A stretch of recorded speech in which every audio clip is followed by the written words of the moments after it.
Everyone, आज आपण बघणार आहोत लेक्चर नंबर 2 केमिकल थर्मोडायनामिक्स. तर केमिकल थर्मोडायनामिक्स लेक्चर 1 मध्ये आपण पाहिलं होतं introduction, properties of solution, qualitative properties of solution, ideal solutions, non ideal solutions, lowering of vapour pressure of solvents. हे सर्व पॉईंट्स आपण लेक्चर नंबर 1 मध्ये पाहिलेले आहेत. तर लेक्चर नंबर 2 मध्ये आपण जो राउल्ट्स लॉ पाहिलेला होता त्या राउल्ट्स लॉवर आपण एक एक्झाम्पल सॉल्व करूया. तर ते एक्झाम्पल आपण या ठिकाणी घेतलेलं आहे.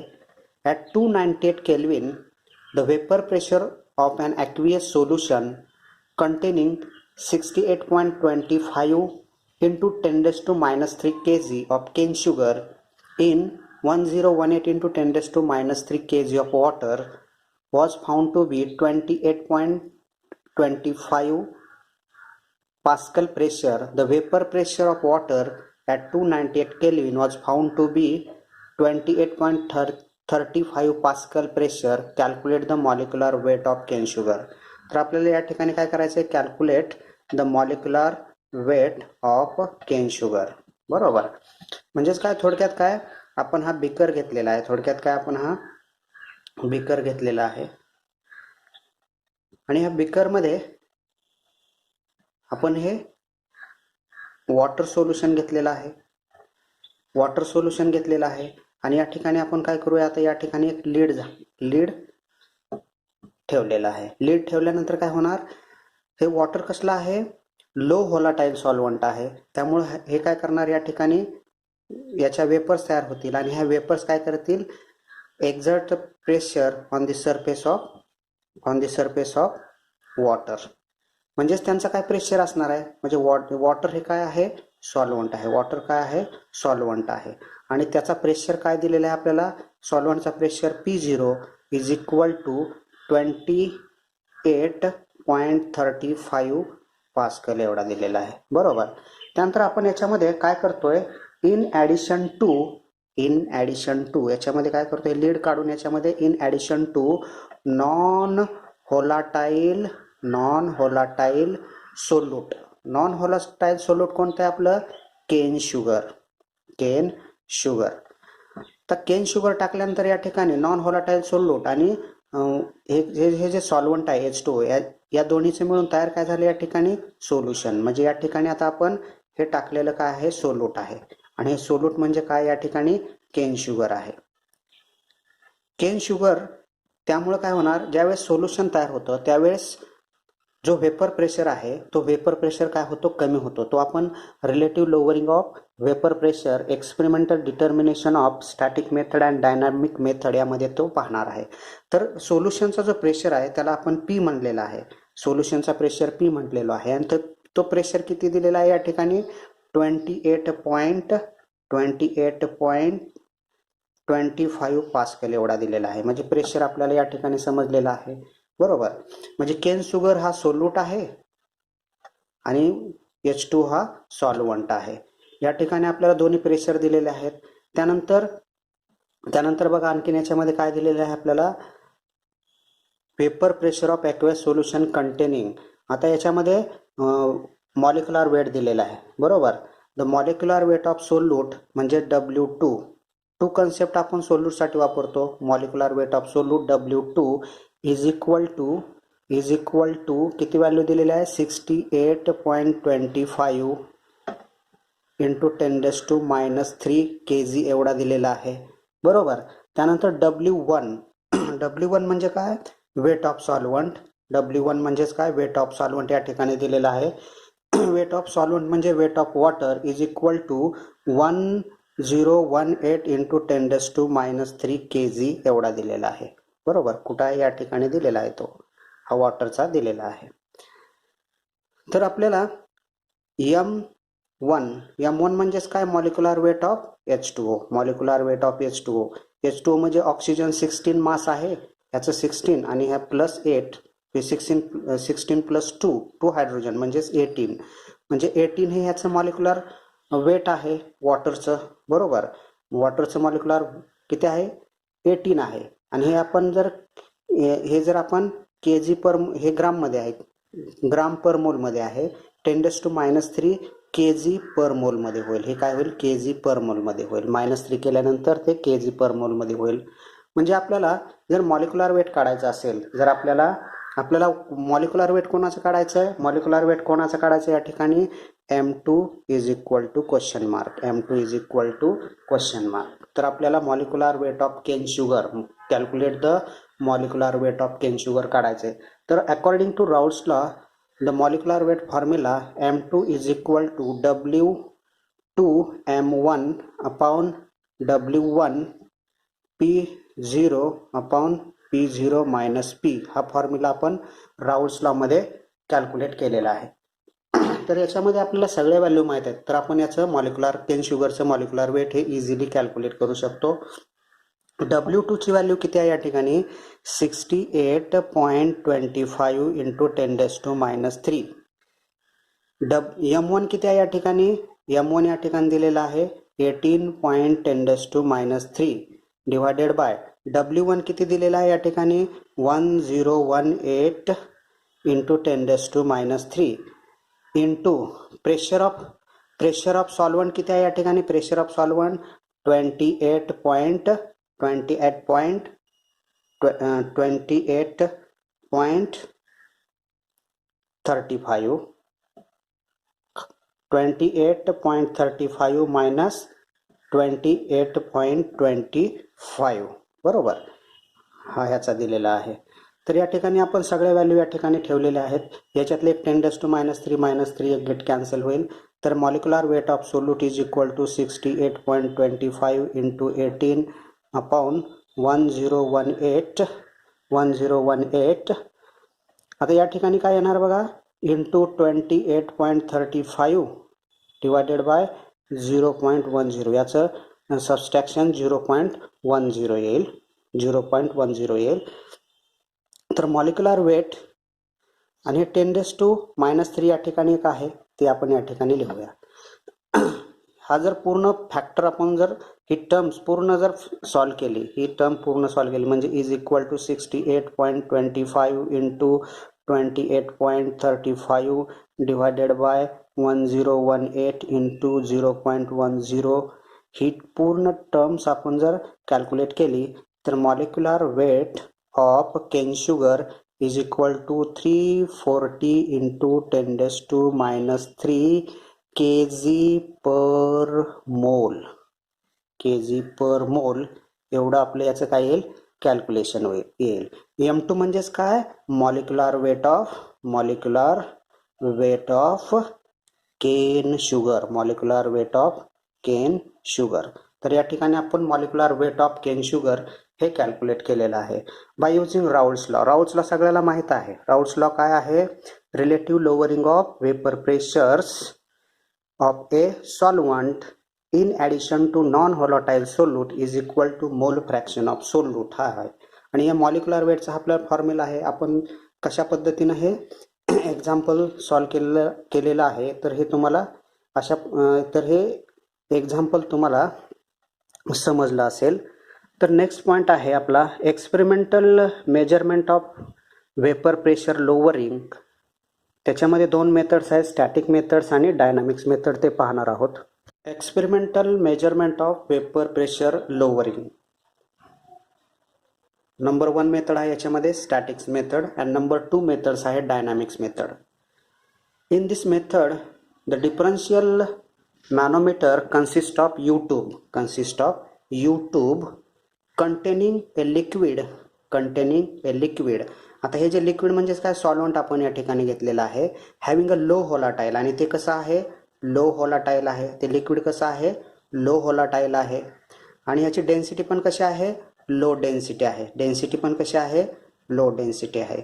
तर आपण ते लिक्विड कोणतं वापरतो? एन ब्युटिल थॅलेट.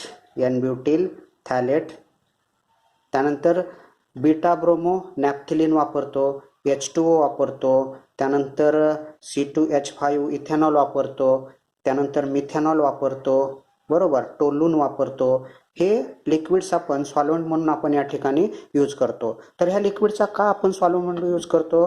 कारण हे जे लिक्विड्स आहेत हे जे लिक्विड्स आहेत, हे सॉल्व्हंट लिक्विड जे आहेत यांचा जो लो व्होलाटाईल्स आहेत आणि यांची डेन्सिटी पण कशी आहे, लो आहे, म्हणून आपण हे वापरत असतो. आता हाय व्होलाटाईल सोल्युशन कोणते आहेत? ॲसिटोन आहे, डायथाईल इथर आहे. ते बाहेर जर आपण ठेवले तर लगेच ते काय होतील, वेपोराईज होतील, बरोबर. परंतु हे कसे आहेत, लो व्होलाटाईल सॉल्व्हंट्स आहेत. तर आपण या एक्सपेरिमेंटमध्ये आपण लो व्होलाटाईल आणि लो डेन्सिटी असणारे हे आपण सॉल्व्हंट या ठिकाणी वापरलेले आहेत. तर या ठिकाणी काय होणार आहे, समजा या ठिकाणी जर आपण याच्यामध्ये सॉल्व्हंट घेतलेलं आहे आणि हे आपण काय केलं, टॅपच्या साहाय्याने सगळं क्लोज केलेलं आहे, त्यावेळेस काय होणार आहे, या स्पेसमध्ये यांच्या वेपर्स तयार होतील. वेपर्स तयार झाल्यानंतर ह्या वेपर्स काय करतील, exert pressure on a solvent surface, बरोबर. आणि तो प्रेशर काय असणार आहे, P0 असणार आहे. तो प्रेशर काय असणार आहे, P0 असणार आहे. म्हणजे थोडक्यात काय, जर आपण तुम्हाला आणखी समजावून सांगण्यासाठी आपण काय करूया, या ठिकाणी आपण बीकर घेतलेला आहे आणि याच्यामध्ये हे सॉल्व्हंट घेतलेलं आहे. सॉल्व्हंट घेतल्यानंतर सॉल्व्हंट समजा आपण मॉलिक्यूल ए कन्सिडर करूया, हा सॉल्व्हंटला आपण ए कन्सिडर करूया आणि सोल्यूटला बी कन्सिडर करूया. तर या ठिकाणी फक्त सॉल्व्हंट आहे. सॉल्व्हंट म्हणल्यानंतर हे मॉलिक्यूल सगळे काय असतील, ए मॉलिक्यूल या ठिकाणी असतील आणि हे मॉलिक्यूल काय करतील, हे प्रेशर काय करतील, हे वेपर फेजमधले मॉलिक्यूल हे प्रेशर एक्झर्ट करतील आणि यांचा जो प्रेशर असणार आहे तो काय असणार आहे, प्रेशर काय असणार आहे, हा P0 प्रेशर असणार आहे, बरोबर. त्याचा प्रेशर काय असणार आहे, P0 आहे. त्यानंतर आपण दुसरा जो आर्म आहे, दुसरा आर्म, बरोबर, two bulb containing solution and another to the pure solvent, another arm containing pure solvent. Pure सॉल्व्हंट्समध्ये या ठिकाणी आपण काय केलेलं आहे, आता या ठिकाणी बघा, या ठिकाणी काय केलेलं आहे, हे अगोदर सॉल्व्हंट घेतलेलं आहे. सॉल्व्हंट आपण कोणतेही एक सॉल्व्हंट घेतलेलं आहे, कोणतेही एक आपण याच्यातलं एक सॉल्व्हंट घेतले, समजा H2O कन्सिडर करूया आणि त्याच्यामध्ये काय करतोय, in addition to non volatile solute, म्हणजे याच्यामध्ये काय करतोय आपण, नॉन व्होलाटाईल सोल्यूट टाकतोय. हे नॉन व्होलाटाईल सोल्यूट या ठिकाणी आपण टाकलेलं आहे. म्हणजे या ठिकाणी काय तयार झालेलं आहे, आता solute plus solvent is equal to solution. म्हणजे याच्यामध्ये आपण काय करूया, एखादं नॉन व्होलाटाईल सोल्यूट टाकूया. म्हणजे याच्यामध्ये आपण युरिया टाकलेला आहे. म्हणजे आपण हा जो टाकलेला आहे तो काय आहे, युरिया. हा या ठिकाणी आपण युरिया टाकलेला आहे. म्हणजे या ठिकाणी ए मॉलिक्यूल आहे, ए म्हणजे हा मॉलिक्यूल कोणता आहे, सॉल्व्हंटचा मॉलिक्यूल आहे आणि बी म्हणजे मॉलिक्यूल कोणाचा आहे, सोल्यूटचा मॉलिक्यूल आहे. म्हणजे या ठिकाणी सिरीज कशी तयार होईल, ए बी अशी सिरीज तयार होईल, बरोबर. आता हे युरिया मॉलिक्यूल हा नॉन व्होलाटाईल आहे, नॉन व्होलाटाईल सोल्यूट आहे. नॉन व्होलाटाईल सोल्यूट असल्यामुळे तो काय प्रेशर एक्झर्ट करणार नाही, उलट काय करेल, decrease the pressure of solvents. फक्त या ठिकाणी जे वेपर्स असतील, ते वेपर कशाचे असतील, फक्त सॉल्व्हंट एचे असतील आणि हेच काय करणार आहेत, pressure exert on A solution surface, बरोबर. आणि बी मॉलिक्यूल काय करतील, जो प्रेशर एक्झर्ट होणार आहे तो काय करतील, डिक्रीज करतील. तो प्रेशर काय करतील, डिक्रीज करतील. वेपर प्रेशर ऑफ सोल्युशन काय करतील, डिक्रीज करतील. कोणते molecule, solute molecule decrease the vapour pressure of A solvent H2O, बरोबर. म्हणजे याचा जो वेपर प्रेशर आहे तो वेपर प्रेशर याचा आपण कन्सिडर करूया सोल्युशन वेपर प्रेशर P. म्हणजे vapour pressure of solvent is greater than vapour pressure of solutions. Molecule B हे सोल्यूट आहेत आणि ते वेपर प्रेशर क्रिएट करण्यासाठी अडथळा निर्माण करते आणि जे खालचे जे ए सिरीजवाले मॉलिक्यूल्स आहेत हे पण वरती येणार नाहीत मॉलिक्यूल आणि यांना पण स्वतः तर ते प्रेशर क्रिएट करणार नाहीत आणि जे सॉल्व्हंटचे मॉलिक्यूल्स आहेत त्यांना पण प्रेशर क्रिएट करू देणार नाहीत. म्हणजे सोल्युशनचा जो वेपर प्रेशर आहे तो कमी होणार आहे, बरोबर. सोल्युशनचा जो वेपर प्रेशर आहे तो काय होणार आहे, कमी होणार आहे आणि तो वेपर प्रेशर जो आहे तो म्हणजेच काय, P कन्सिडर केलेला आहे. म्हणजे डिफरन्स इन वेपर प्रेशर म्हणजेच काय, lowering of vapour pressures.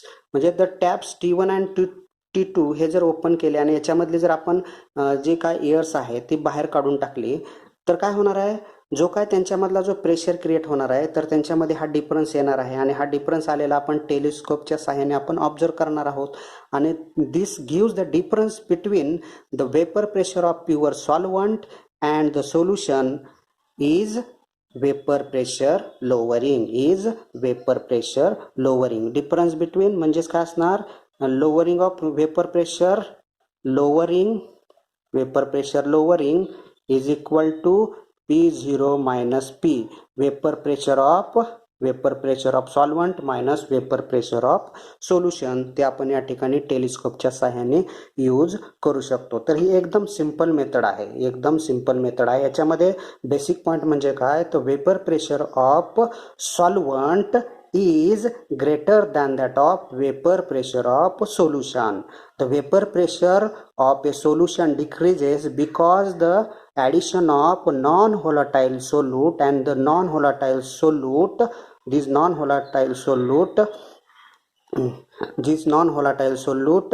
decrease the vapor pressure of solution,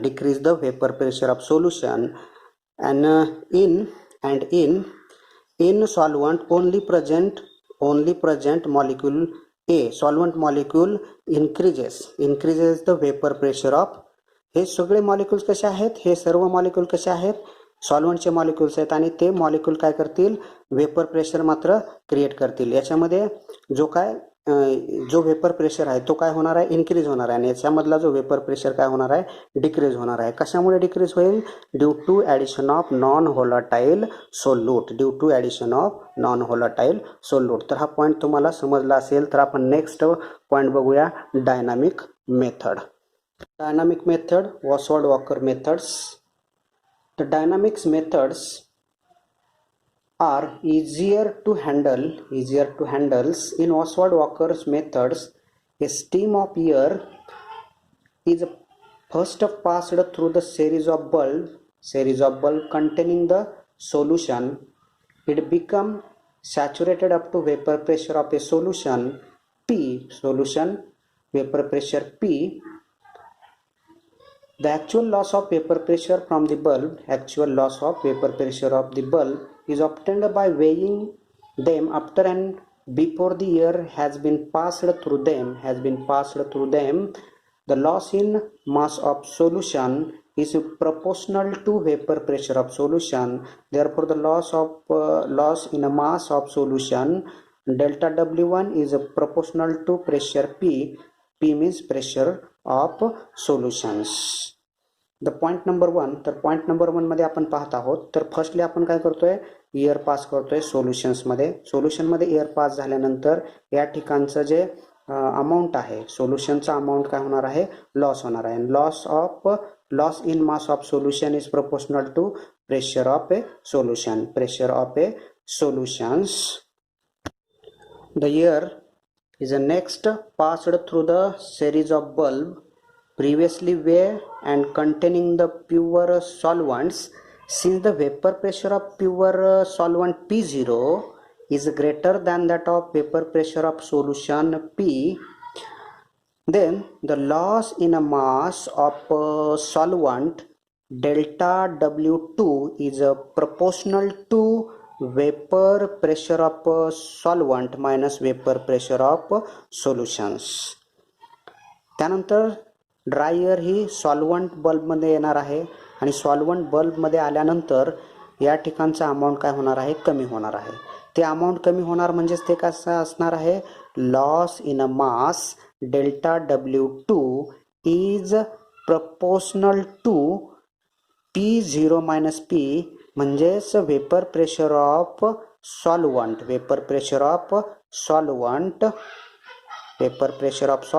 minus vapour pressure of solution. Finally, the air is passed through the set of U-tubes containing an absorbent for the vapor pressure of solvent.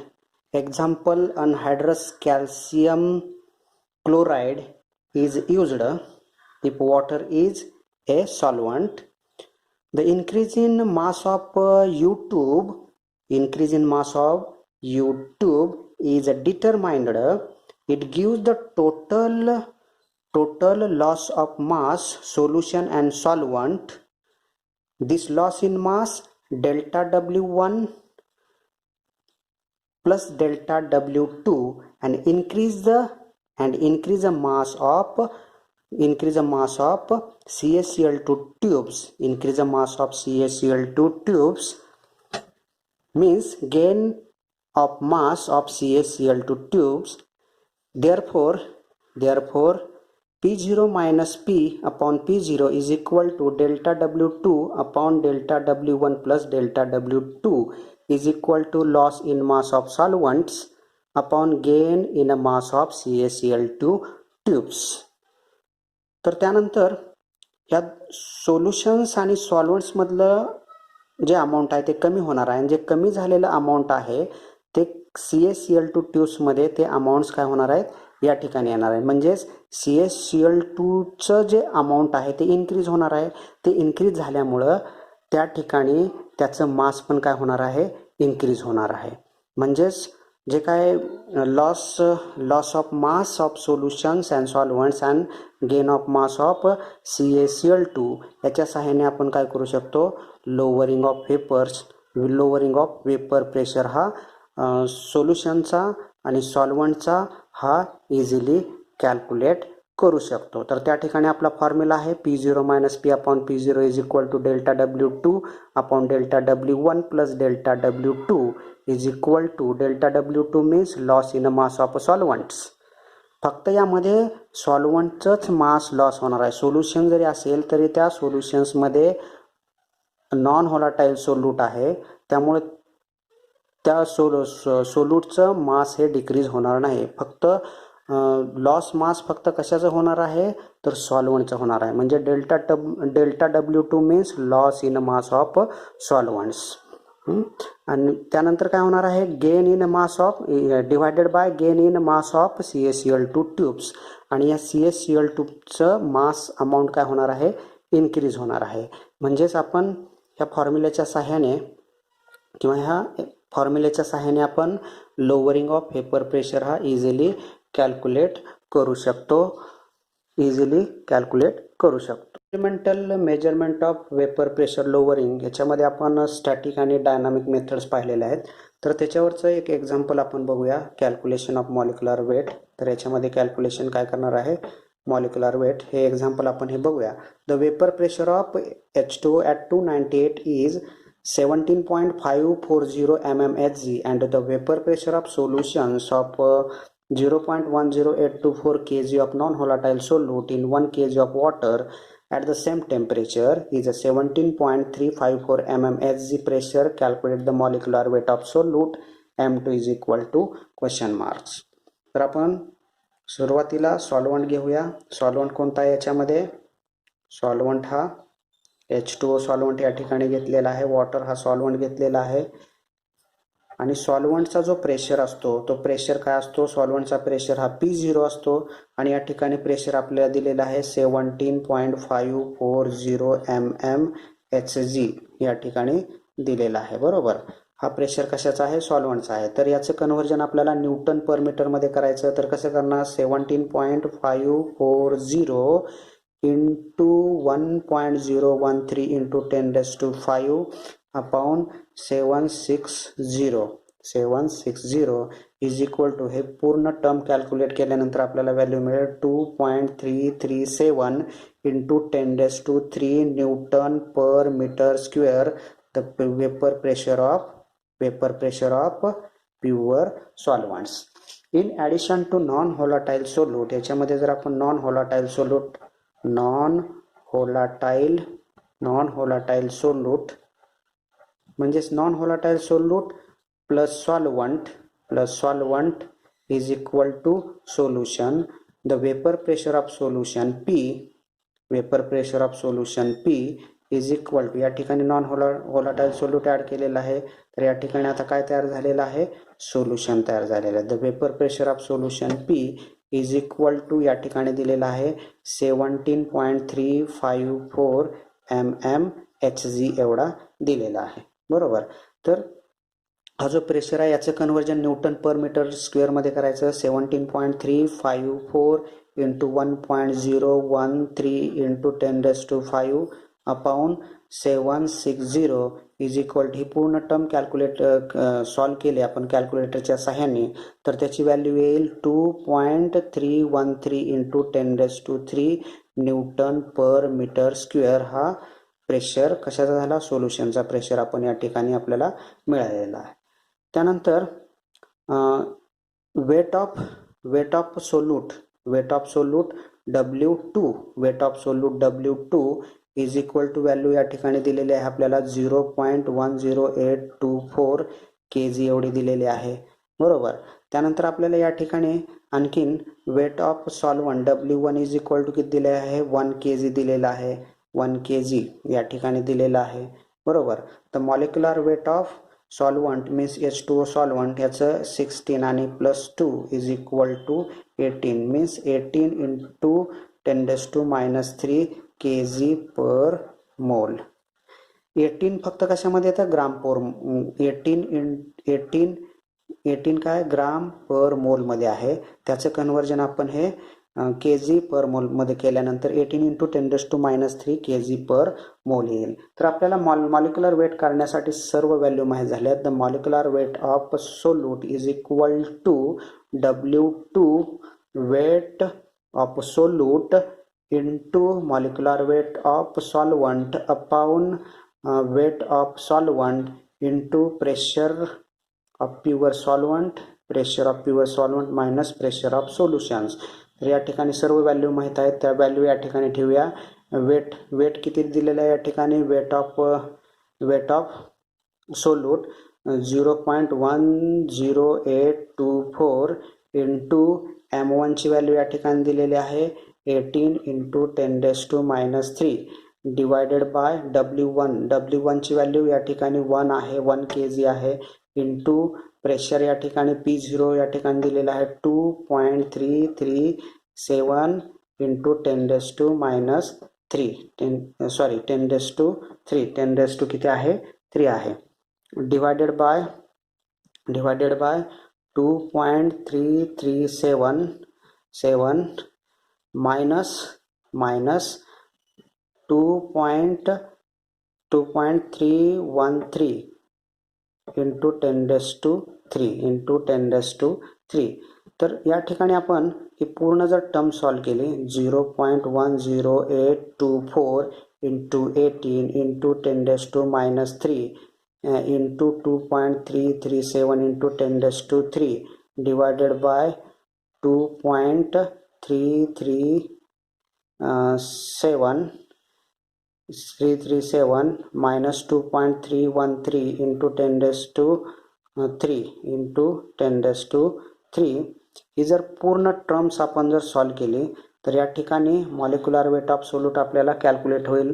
आणि ही कॅल्क्युलेटरच्या सहाय्याने जर ही पूर्ण terms आपण solve करून पाहिजे आहे तुम्ही, तर मी या ठिकाणी सॉल्व केलेला आहे. तर त्याचा आन्सर काय येईल 0.1837. हे मी कॅल्क्युलेटरच्या सहाय्याने सॉल्व करून पाहिलेलं आहे. तर त्याची व्हॅल्यू काय येईल 0.1837 kg पर मोल.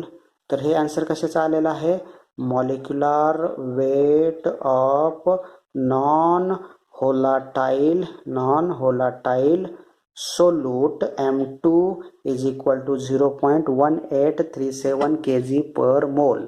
तर हे एक्झाम्पल फार महत्त्वाचे आहे, ते तुम्ही सॉल्व करून पाहिजे आहे, म्हणजे तुमची खूप प्रॅक्टिस होईल. एक्झामसाठी हे तुम्हाला न्यूमेरिकल्स 5 मार्कासाठी विचारलं जाऊ शकतं. तर तुम्ही हे प्रॅक्टिस करा, भरपूर ह्या एक्झाम्पलची तुम्ही प्रॅक्टिस करा.